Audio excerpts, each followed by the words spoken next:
Cette année, un vent de contestation a soufflé sur la Croisette. Un vent qui vient tout droit de l'autre côté de la Méditerranée. Mais au pavillon égyptien, visiblement, tout est normal. Ou presque. Moi, je n'entends rien. C'est l'Égypte. C'est ça que je vois. Je ne vois pas le controverse. Je crois qu'on ferait mieux de s'intéresser à l'aspect artistique. 18 jours est un film sur le soulèvement égyptien. Réalisé sur le vif pendant la Révolution. Un film collectif qui regroupe 10 courts-métrages. 10 réalisateurs égyptiens nous racontent la Révolution telle qu'ils l'ont ressentie, vue ou imaginée. Mais la présence de 2 d'entre eux a suscité la controverse.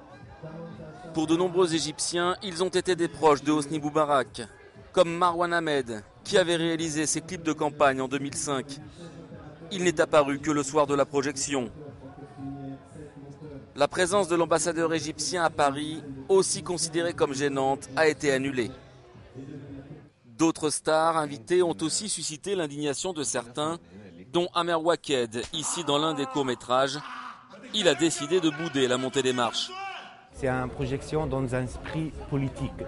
Et alors, il faut régler les problèmes politiques d'abord. D'autres préfèrent calmer le jeu. Pour eux, il s'agit d'une fausse polémique qui ne doit pas entraver le plus grand défi auquel fait désormais face leur pays. Je veux bien, des gens ont commis des erreurs et tout ça, on le leur reproche et c'est très très bien. Mais il y a un enjeu très très grave en ce moment en Égypte qui est justement la démocratie.